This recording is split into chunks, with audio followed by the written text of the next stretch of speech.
मी हर्षदा सुयोग गायकवाड. ज्यावेळेस पंचवार्षिकच्या हे येतात निवडणुका येतात त्यावेळेस नगरसेवक येतात, आमचे रस्ते खणतात आणि रस्त्याची दुर्व्यवस्था करून जातात. तेवढ्यापुरतं ते काम करतात. नंतरून पुढच्या पंचवार्षिकला परत तेच काम करतात.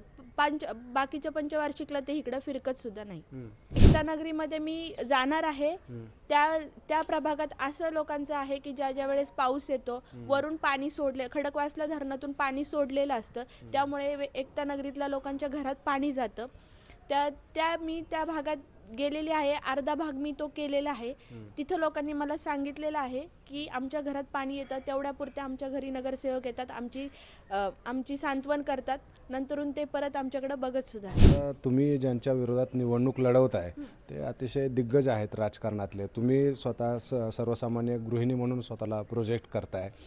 तुम्हाला हे किती मोठं चॅलेंज आहे? माघार घेण्याबद्दल फोन आले लोकांचे, दबाव आला, दडपण आलं आम्हाला, पण आम्ही त्याला डगमगलो नाही. आम्ही त्याला पूर्णपणे खंबीरपणे उभं राहिलो. निवडणूक काय 2 जागा या ठिकाणच्या ज्या बिनविरोध झाल्या, लोकांमध्ये की आता तुम्ही जाताय तर लोकांमध्ये काय प्रतिक्रिया आहे? कारण आज तुम्ही बघत आमच्या प्रभागात बिनविरोध निवडणूक डिक्लेअर केलेत.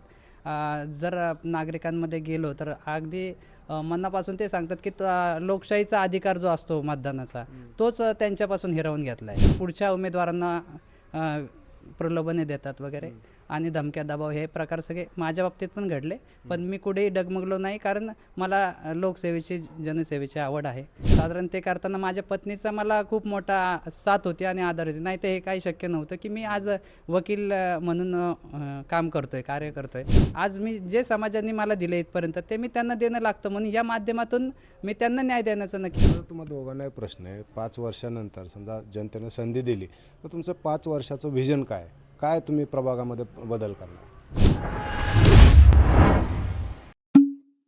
नमस्कार, मी दीपक पाठक आणि तुम्ही पाहत आहात आझाद मराठी. पुणे महानगरपालिका निवडणुकीच्या अनुषंगानं आपण वेगवेगळ्या प्रभागांमध्ये जाऊन उमेदवारांशी संवाद साधतोय, त्यांचं त्या प्रभागाबद्दलचं व्हिजन जाणून घेतोय. आज आपण आलेलो आहोत प्रभाग क्रमांक 35मध्ये. प्रभाग क्रमांक 35 हा गेल्या काही दिवसांपासून अतिशय चर्चेमध्ये आहे, कारण या प्रभागामध्ये भारतीय जनता पक्षाचे 2 उमेदवार बिनविरोध निवडून आल्याचं समोर आलं होतं. त्यानंतर या प्रभागाची शहरभर चर्चा झाली. भारतीय जनता पक्षाच्या उमेदवारांनी आनंदोत्सव साजरा केला, जल्लोष साजरा केला. मात्र या भाजपचं प्राबल्य असणाऱ्या या प्रभागामध्ये राष्ट्रवादी काँग्रेसकडनं एक रणरागिणी अतिशय ठामपणे या मैदानामध्ये उभी आहे आणि तिने भारतीय जनता पक्षाला अतिशय मोठं असं आव्हान या ठिकाणी निर्माण केलेलं आहे. उमेदवाराबद्दल बोलतोय, त्यांचं नाव आहे हर्षदा सुयोग गायकवाड. आज आपण त्यांच्याशी संवाद साधूयात आणि त्यांचे पती असणारे ॲडव्होकेट सुयोग गायकवाड यांच्याशी देखील आपण संवाद साधूयात. नेमकं ते ह्या सगळ्या आव्हानाकडं कसं पाहतायत ते आपण जाणून घ्यात. ताई स्वागत आहे, दादा स्वागत आहे तुमचं. सुरुवातीला आपल्या दर्शकांसाठी आणि या भागातल्या मतदारांसाठी तुमचं इंट्रोडक्शन द्या. मी हर्षदा सुयोग गायकवाड. माझं ग्रॅज्युएशन कंप्लीट आहे. माझे मिस्टर सुयोग सुरेश गायकवाड हे ॲडव्होकेट आहेत. मी ह्या क्षेत्रामध्ये म्हणजे माझ्या मिस्टरांनी मला त्यांच्या पाठिंबामुळे आज मी ह्या क्षेत्रामध्ये उतरलेली आहे. काही म्हणजे लोकांच्या काही समस्या आहेत त्या मी पूर्ण करणार आहे. तुम्ही काय करता किंवा सध्या तुम्ही काय करताय? मी एक सर्वसाधारण घरातली स्त्री आहे. माझा बिझनेस आहे, लॉन्ड्री व्यवसाय आहे. मी तो म्हणजे माझे शॉप आहेत नऱ्यामध्ये. इथं आमचं ड्रायक्लिंगचा व्यवसाय आहे. माझ्याकडे 2 कारागीर आहेत आणि नऱ्यामध्ये पण माझे ड्रायक्लिंगचं दुकान आहे, तिथे पण माझे 2 कारागीर आहेत. माझे मिस्टर वकिली क्षेत्र असल्यामुळे मी तो व्यवसाय पूर्ण माझ्या मिस्टरांनी अवलंबला आहे. हां, बरं. आता तुम्ही जसं सांगितलं की तुम्ही या प्रभागातनं निवडणूक लढवायचा निर्णय घेतला आहे. राष्ट्रवादी काँग्रेससारख्या पक्षातनं उमेदवारी काय वाटलं तुम्हाला पहिल्यांदा ज्यावेळेस मला दादांनी फोन केला की तुम्हाला तिकीट द्यायचं आहे, त्यावेळेस माझ्या मिस्टरांनी मला पूर्ण पाठिंबा दिला. माझे दीर सुमित सुरेश गायकवाड ह्यांनी मला एक आधारस्तंभ दिला. माझी जाव प्रीती सुमित गायकवाड ह्या दोघांनी मला पूर्ण पाठिंबा दिलेला आहे. त्यामुळे मी आज ह्या क्षेत्रात उतरलेली आहे. आता तुम्ही सांगितलं की या भागामध्येच तुम्ही अनेक वर्ष राहताय, तर नेमक्या काय समस्या आहेत ज्या तुम्हाला आता फिरताना जाणवतात किंवा तुम्ही स्वतः पण इथं राहताय, काय नेमक्या समस्या आहेत? मी या भागात ज्या ज्या ठिकाणी फिरलेली आहे त्या लोकांनी मला त्यांच्या समस्या सांगितलेल्या आहेत. मी त्या वहीमध्ये पण नमूद केलेल्या आहेत. लोकांनी मला असं सांगितलेलं आहे की आमच्याकडे कचऱ्याची घंटा गाडी येत नाही आहे, त्या कचऱ्याचं तुम्ही काहीतरी विल्हेवाट सांगा आम्हाला, कचऱ्याच्या समस्या सांगा. आम्ही रस्त्याच्या लोकांनी मला समस्या तिथे लोकांनी सांगितलेलं आहे की तिथे रस्ता व्यवस्थित नाही आहे, मुलं खेळताना पडतात आहे, पाण्याची सुविधा व्यवस्थित नाही आहे, काही लोकांच्या ठिकाणी पाईपलाईन व्यवस्थित झालेली नाही आहे. त्या लोकांनी मला हे त्यांच्या काही म्हणजे सांगितलेलं आहे. त्यामुळे मी ह्या वहीमध्ये नमूद केलेल्या आहेत. या भागामध्ये सोसायटी अंतर्गत रस्त्यांची पण समस्या आहे, ड्रेनेजची समस्या आहे, पाण्याची समस्या आहे. ह्या तुम्हाला कुठल्या भागामधल्या जाणार? सावित्रीनगरमध्ये ड्रेनेजचा पूर्ण म्हणजे ड्रेनेज लाईन पूर्ण खराब झालेली आहे. त्यामुळे ज्या वेळेस पंचवार्षिकच्या हे येतात निवडणुका येतात त्यावेळेस नगरसेवक येतात, आमचे रस्ते खणतात आणि रस्त्याची दुर्व्यवस्था करून जातात. तेवढ्यापुरतं ते काम करतात. नंतर पुढच्या पंचवार्षिकला परत तेच काम करतात. बाकीच्या पंचवार्षिकला ते इकडं फिरकत सुद्धा नाही. पाणी पोहोचत नाही असं कुठला भाग आहे? महादेव नगर, तुकाई नगर ह्या एरियामध्ये पाण्याचा कमी प्रमाणात पाणी येतं. त्यामुळे लोकांचा आम्हाला लोकांनी सांगितलेलं आहे की आमच्याकडं प्रेशरनी पाणी येत नाही. त्यामुळे लोकांच्या अडचणी आहेत त्या. एकता नगरीमध्ये गेला होता? एकता नगरीमध्ये मी जाणार आहे. त्या प्रभागात असं लोकांचं आहे की ज्या वेळेस पाऊस येतो वरून पाणी खडकवासला धरणातून पाणी सोडलेलं असतं. त्यामुळे एकता नगरीतल्या लोकांच्या घरात पाणी जातं. मी त्या भागात गेलेली आहे. अर्धा भाग मी तो केलेला आहे. तिथं लोकांनी मला सांगितलेलं आहे की आमच्या घरात पाणी येतं, तेवढ्यापुरते आमच्या घरी नगरसेवक येतात, आमची सांत्वन करतात, नंतरून ते परत आमच्याकडे बघत सुद्धा. आता तुम्ही ज्यांच्या विरोधात निवडणूक लढवत आहे ते अतिशय दिग्गज आहेत राजकारणातले. तुम्ही स्वतः सर्वसामान्य गृहिणी म्हणून स्वतःला प्रोजेक्ट करताय. तुम्हाला हे किती मोठं चॅलेंज आहे? मला खूप मोठं चॅलेंज आहे की पण मी त्यातून खंबीरपणे पाठिंबा आहे. मला दादांचा खूप मोठा आधार आहे. राष्ट्रवादीचे अध्यक्ष त्यांनी सुद्धा मला सांगितलेलं आहे की तू उभी राहा, मी तुझ्या पाठीशी आहे. सुनील टिंगरे भाऊ माझ्याशी बोलले काल. त्यांनी मला सांगितलेलं आहे की तुम्ही गड जिंकलाय, त्यामुळे तू डगमगू नको, तू उभी राहा. ठोंबरे ताई पण मला बोलल्या की तू खरंच माघार घेतली नाही, ह्यातच तू जिंकलेले आहे. त्यामुळे मला राष्ट्रवादीकडून पूर्ण पाठिंबा आहे. माघार घेण्याबद्दल आले काय फोन वगैरे? काय माघार घेण्याबद्दल फोन आले लोकांचे, दबाव आला, दडपण आला आम्हाला, पण आम्ही त्याला डगमगलो नाही. आम्ही त्याला पूर्णपणे खंबीरपणे उभं राहिलो. पण आता तुमचे जे सहकारी होते दोन, तर त्यांनी काय कारणास्तव माघार घेतली. त्यांनी माघार घेतल्यावर तुम्हाला काय वाटलं? त्यांनी माघार घेतल्यावर मी त्यातून त्यांचं काय मला माहीत नव्हतं की त्यांनी का माघार घेतली. ते त्यांच्याप्रमाणे त्यांनी माघार घेतली. पण मला दादांचंच दादांनीच मला सांगितलं की पूर्णपणे तू खंबीर उभी राहा, मी तुझ्या पाठीशी आहे. आता ही निवडणूक काय 2 जागा या ठिकाणच्या ज्या बिनविरोध झाल्या, लोकांमध्ये आता तुम्ही जाताय तर लोकांमध्ये काय प्रतिक्रिया त्याची? मला लोक नाराज आहेत की त्यांनी निवडणूक क्षेत्राचा पूर्णपणे मतदानाचा हक्कच हिरावून टाकलेला आहे. त्यामुळे लोक खूप नाराज आहेत.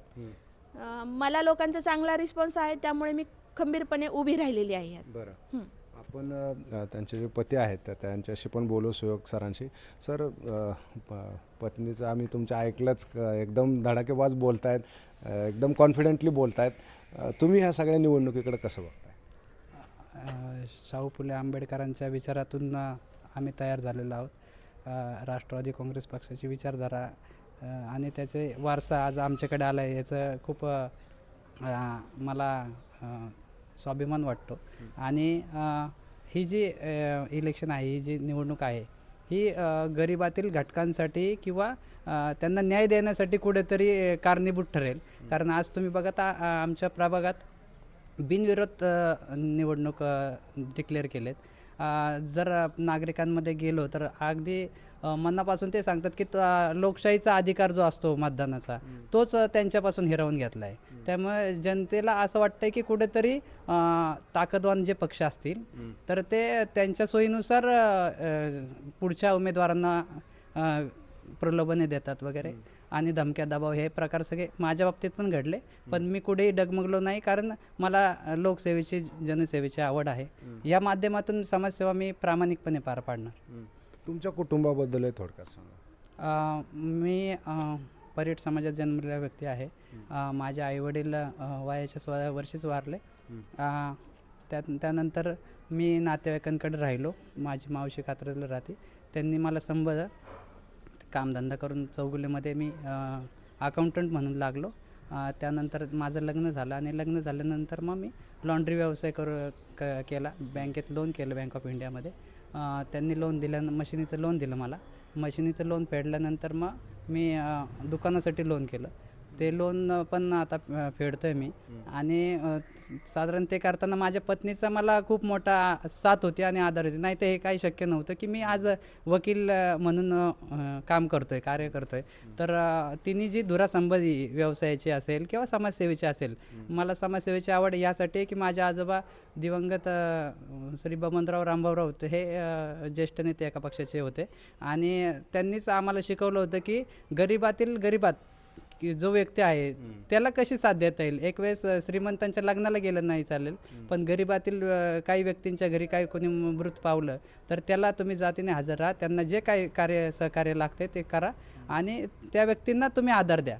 आज मी जे समाजाने मला दिले इथपर्यंत ते मी त्यांना देणं लागतं, म्हणून या माध्यमातून मी त्यांना न्याय देण्याचं नक्की आहे. कारण मला पांडुरंगाच्या कृपेने ही संधी लाभली तर त्याचं मी नक्कीच सोनं करेल. मी नक्कीच प्रामाणिकपणे मी जसं ताईंना प्रश्न विचारला की तुमच्या समोर जे चॅलेंज आहे ते एक तर पक्षाचं पण चॅलेंज आहे आणि उमेदवार जे आहेत ते पण अतिशय मातब्बर असे या भागातले उमेदवार आहेत.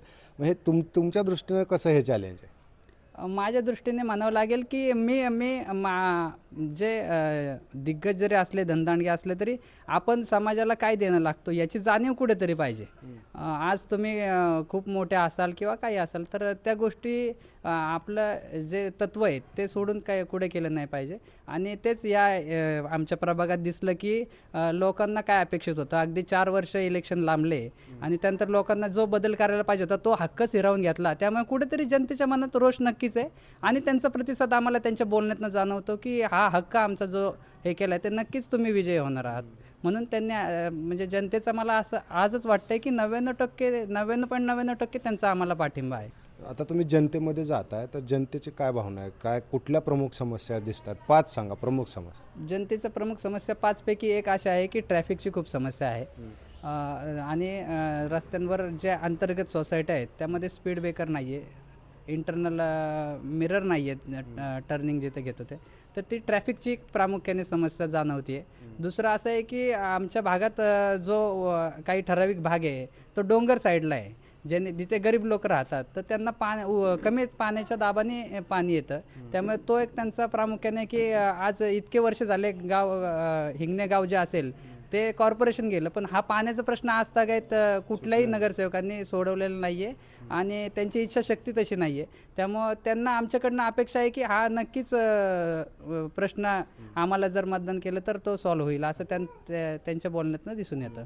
मला तुम्हाला दोघांनाही प्रश्न आहे. 5 वर्षानंतर समजा जनतेनं संधी दिली तर तुमचं 5 वर्षाचं व्हिजन काय तुम्ही प्रभागामध्ये बदल करणार? पहिला असं आहे की ट्रॅफिकचा प्रश्न सोडवणार आहे.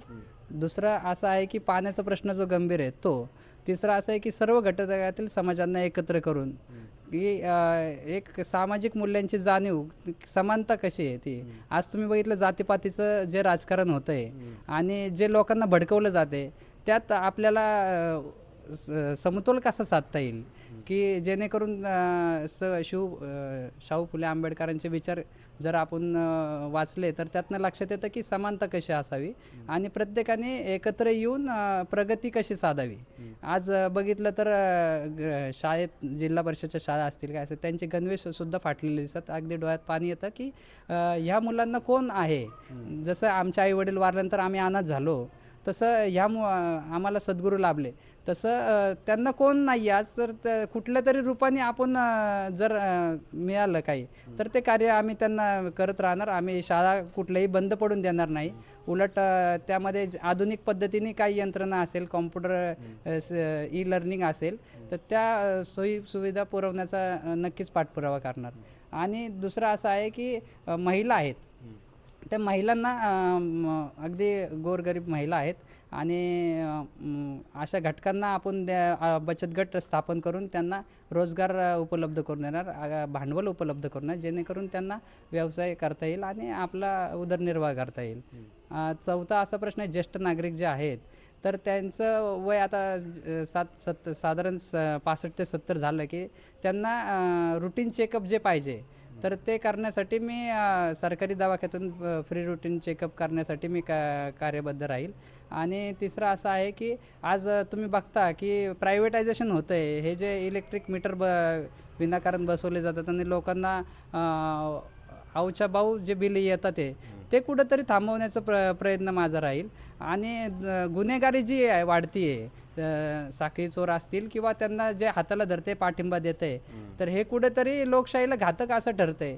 त्यामुळं गुन्हेगारांवर वचक बसवण्यासाठी पोलिसांना काय उपाययोजना पोलिसांनी केल्या आहे, पेट्रोलिंग कशी वाढवली पाहिजे याबाबत आम्ही कार्यरत राहू. बरं, ताई तुम्हाला काय सांगायचं, कसा असेल 5 वर्षानंतर? सिंहगड रोडवरली ट्रॅफिकची समस्या खूप आहे.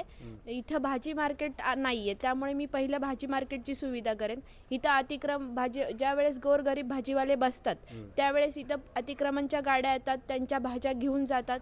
ते अक्षरशः रडकुंडी येतात की आम्ही एवढा महागाचा माल आणतो, ते उचलून नेतात. ह्या 5 वर्षात मी असं आहे की इथं काही बोलतात की महिलांसाठी शौचालय नाही आहे, तुम्ही ते बांधत नाही आहे. ते मी 5 वर्षात ते करून दाखवेन. आणि मुलांच्या शाळेसाठी म्हणजे लहान मुलांसाठी की आपण काही योजना राबवणार आहे. आणि दिव्यांग ज्या व्यक्ती आहेत त्यांच्यासाठी आपण ज्या म्हणजे शिबिर ठेवू, परत महिन्याला आपण त्यांचं चेकअप करू.